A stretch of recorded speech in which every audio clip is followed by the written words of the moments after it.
Carlos Ramirez, owner of NVS Audio in Roselle, New Jersey. Client brought his CVO up from Louisiana. We are the fourth shop he's been to, and he just wasn't happy. So the first shop put some really big amplifiers in the bike and cut up a bunch of stuff, and it didn't really fit, and the fairing wouldn't close.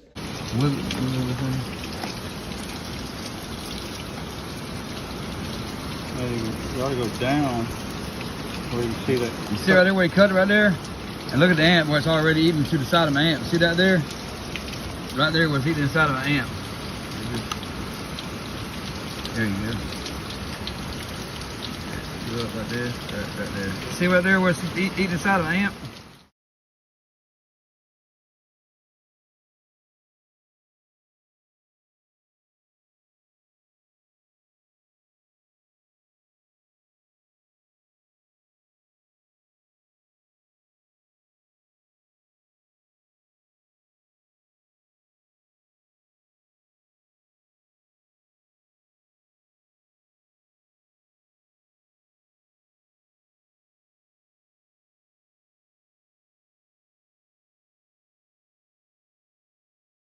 So he went to another shop and they cleaned up all the wiring, put small amplifiers in, but they didn't use a DSP, and he wasn't happy with the sound.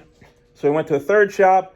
They had a DSP, but he said he lost a ton of volume and he was getting noise that he didn't want to deal with, and he's going to turn on and off pops.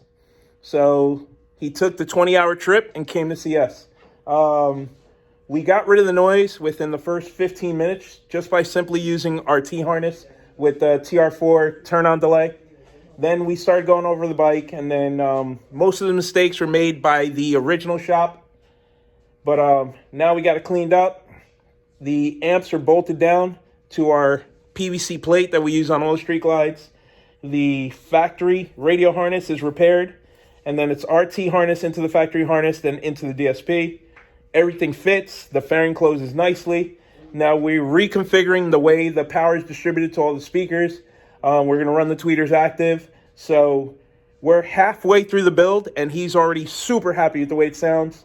It's got tons of mid-bass, plays nice and loud, has zero noise, no turn-on pops, no turn-off pops. So this is what we've done so far. It's nice and neat, but the amps are not bolted down.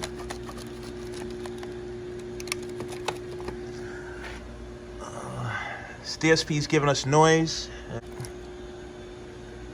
Let's see if we can tighten it up and make it look better. This is one of the things that we don't do, and it's one of the reasons you get noise. Do not jump the DSP off the amplifier power harness. We're going to pull this out and do our T-harness to the DSP. The DSP is supposed to get power and ground from the radio harness. That way the DSP and the radio have the same ground, and it lessens the chance of getting noise.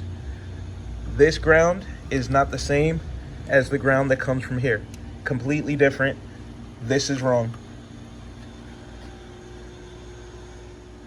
So something we never do, this is one of the reasons we use T-harnesses, and then we use the TR4 for delay. They're getting turn on for the DSP from the cigarette lighter. So that means that this power is on as soon as the bike power is on. The DSP is on before the radio, and that's one of the reasons they're getting noise. We never, ever, ever get power from here because the problem is this causes the DSP to turn on before the radio. Let's test it to make sure I'm right.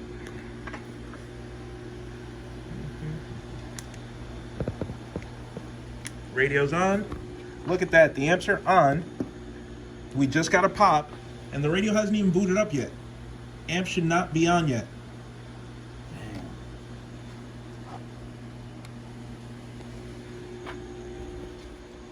So we're gonna go ahead and remove that and replace it with this. So we're getting signal directly from the radio, not from the pods. We're gonna get our turn on delay from the TR4 that's already built into the harness. So the DSP is not gonna turn on until after the radio turns on, and then it's gonna turn the amps on.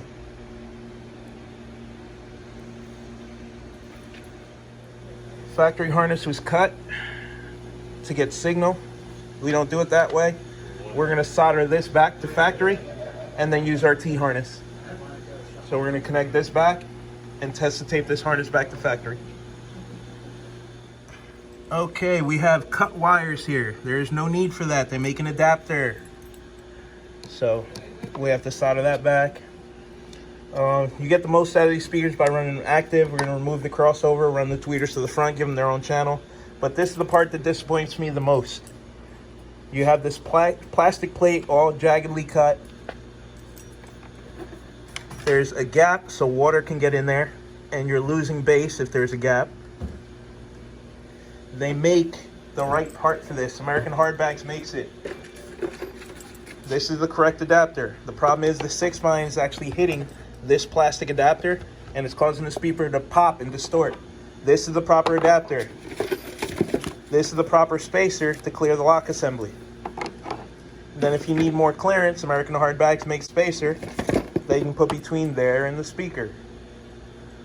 We confirmed that it was hitting because on low power you hear distortion and clapping.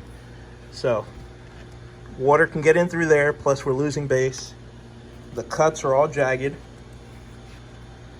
We even have our magic marker line from the previous shop. So this is the right way.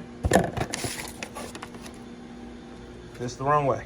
Then on top of that, why do you send the terminals to the front when you flip it around and have all the wires hidden underneath the tether? These are the adapters we're taking off. There's no gasket used. The cuts aren't straight. Like, I understand it's hard to cut these, but why go through all that trouble when you can just use the adapters? So that's the one's coming off.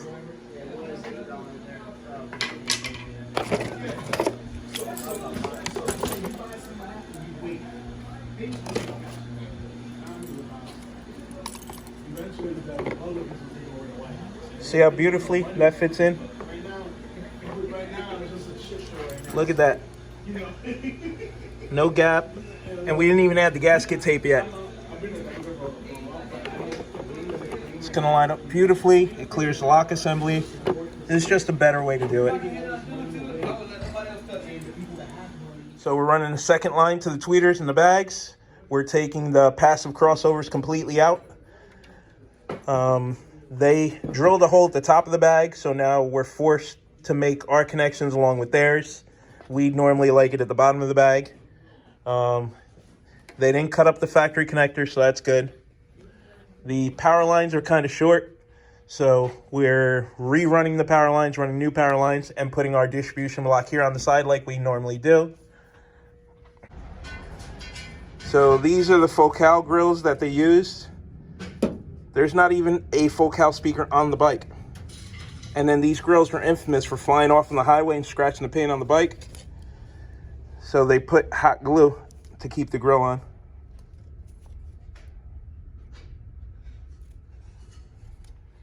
The grills, they had some Memphis grills held down with glue. We used the Cvo style grills.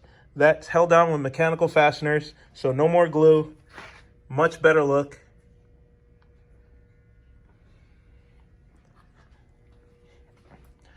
We dressed up all the wiring and extended some of the wiring in the front. Mounted the amp using our PVC plate. So all the amplifiers are screwed down.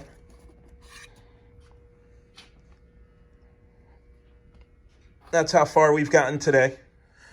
So the worst part about this whole situation is American Hardbag makes the adapter, and the part number is 14 to present 5x7 to 6x9 Cvo adapter kit. And it shows you how to install it.